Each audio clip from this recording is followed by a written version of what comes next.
Hello everybody, and welcome back to No Days But Today, the show where we look back at the 2005 adaptation of the 1996 Tony Award-winning Broadway show Rent.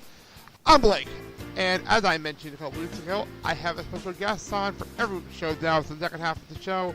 So on the line, I have Liz Whitaker. Liz, how you doing? Oh, I'm just super. How are you? I'm doing good. You've come in at an interesting time in the movie. Because we don't actually have dates for these in the movie itself. So, this is the only time I think of the whole movie this is a problem.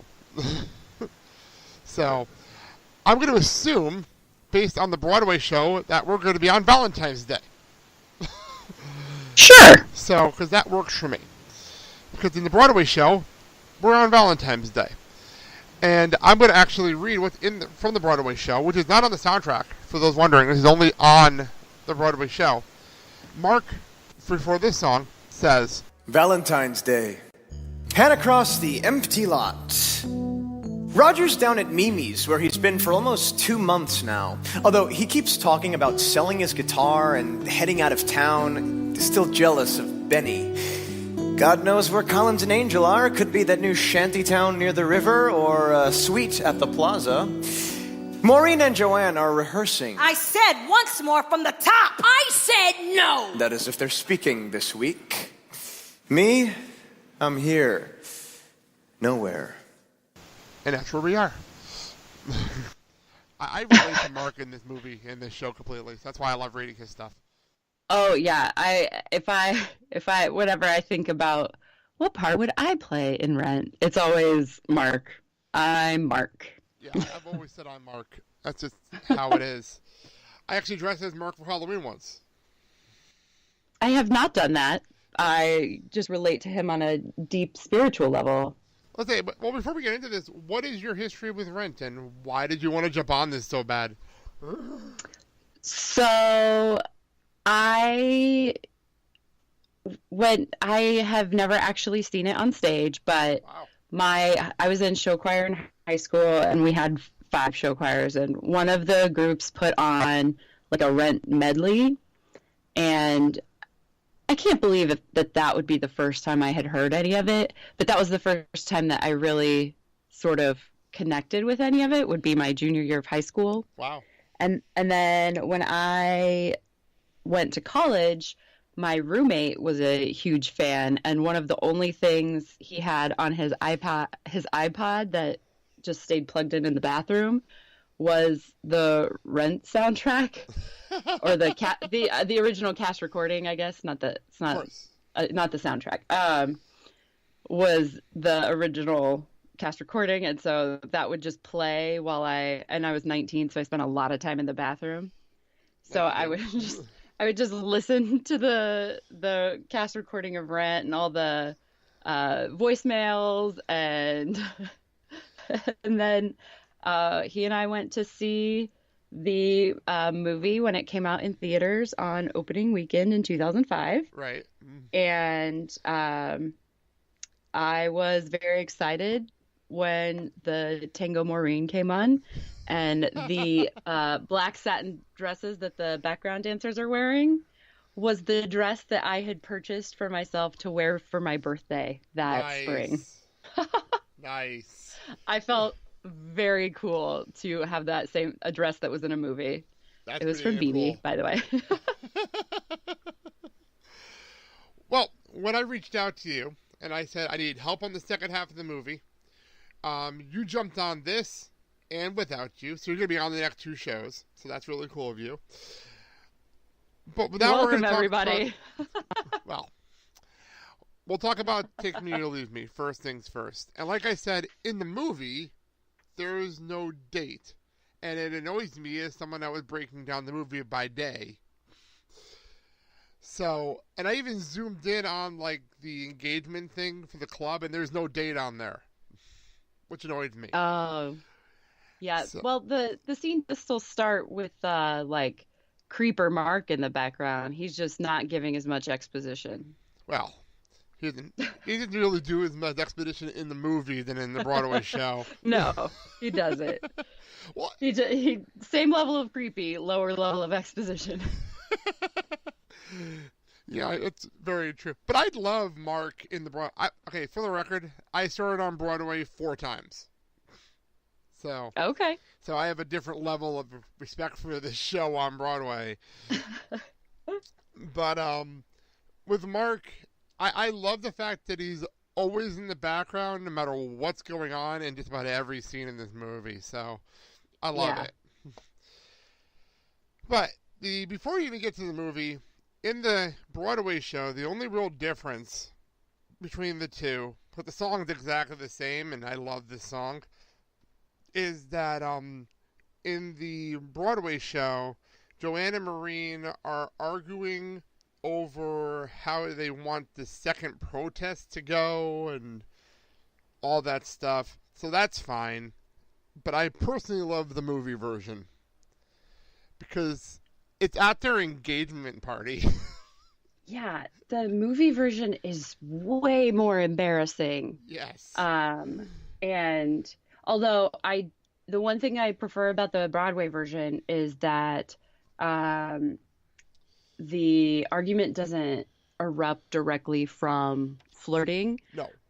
I like that the argument gets there just from their personality clashes. Well, that, and they've been kind of fighting throughout, like, New Year's Eve. No, sorry.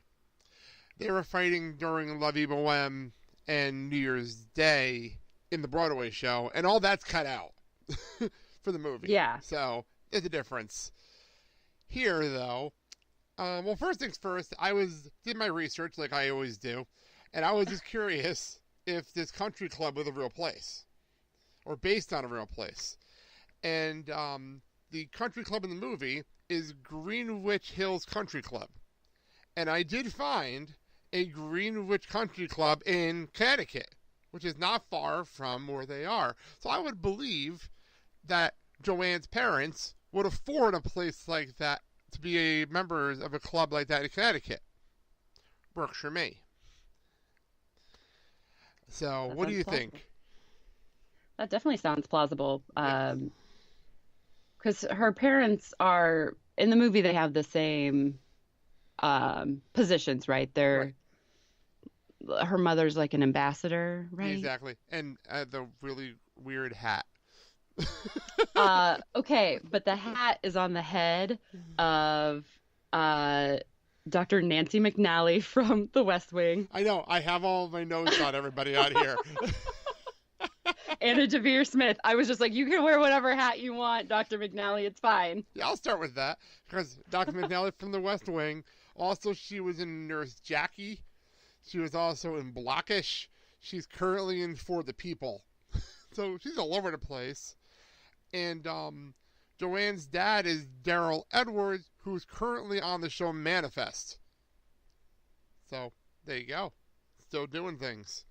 Yeah, her parents are prolific. Seriously. Of course they can afford a country club like that. Yeah. I was just amused because I looked up this country club, and based on everyone's outfits from the gang, except for Joanne, nobody should be here. Okay, yeah, one of my notes is, thanks for dressing up, Maureen, for your own engagement party. I mean, at least Mimi puts on like a tulle tutu skirt. Exactly. It's like, that's formal wear for Mimi. True. And Mark, I think he owns like one tie. So there you go. Yeah, Mark, that's what he wears on the high holy days and friends' engagement parties. Exactly. Okay, I have a question because I know for me, I've never been to an engagement party this fancy. Well, none of my friends are the children of ambassadors either, so. True. Well, my parents love to throw like big parties at like massive like places just because, but they've never did this for like when my sister got engaged. So I don't know. This is crazy to me. I feel like when all my siblings got engaged, it was before engagement parties were really mainstream popular, or maybe I was too young to be invited. That might be I it. don't know. But yeah, I don't feel like any of my siblings had engagement parties, and all of my friends or my contemporaries, they were all just at someone's parents' house. Yeah, exactly. They do a small thing. It's not this. This is crazy. Yeah. I wrote down the side note of the door because it cracked me up. Today in the main ballroom, an engagement reception, because that's fancy, hosted by Mr. and Mrs. Howard Jefferson, who, by the way, first name we never get in the Broadway show. So there you go. Oh, it's Hojo. Well, there no, you wait, go. that's Hojeff. Never Hojeff. mind. I Yeah. got that wrong. Joanna Jefferson, not Joanne. I cracked up at that. And her companion, Maureen Johnson, noon until 1:30, hors d'oeuvres and cocktails, 2 o'clock to 4 o'clock, luncheon, and then dinner and dessert and dining from 4 to 6. That's a bit much. That's quite the party. Wait, so what do you do between the courses? Well, the only thing, it's only a half hour between things, really. There's nothing going on. Yeah, does it take you a half an hour to walk to another building on the grounds? Well, like, I know my best friend's wedding was kind of organized. Well, my wedding was organized, and during, like, the hour transition, we were taking pictures, and then we came back and everything was changed over for the reception. But that's different. Yeah, this is maybe, you know what? Fancy people just live lives we don't understand. That's true. It's very, very true. I do want to make a note, because Anthony Rapp on the commentary track made a big deal out of this, that they're having a commitment engagement ceremony in 1990. And that's a thing that happened, and it made a big deal out of it until now. So there you go. Yeah, I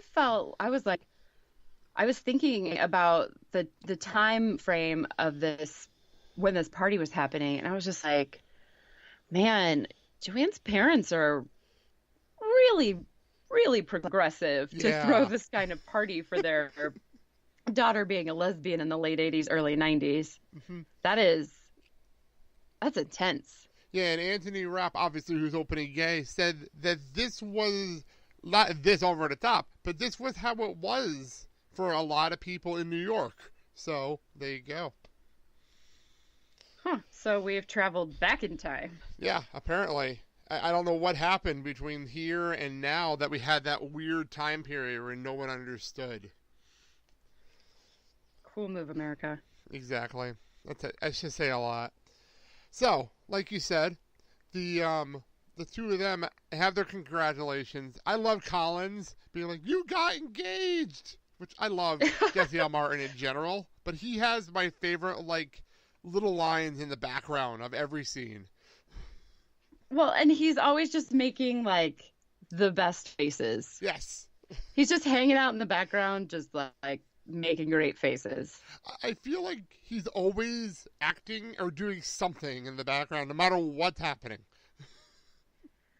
I mean, you know, I feel like some people are just sort of like that normally. True. I, for instance, cannot be in a situation with a normal face. My face is always doing something strange. It just can't be contained. Well, it happens. So, you brought it up. Maureen walked over because she's looking for something stronger than a champagne and wine, which, fine. Maybe she didn't want stuff for herself. I feel like she should have known better and packed a flask. Exactly.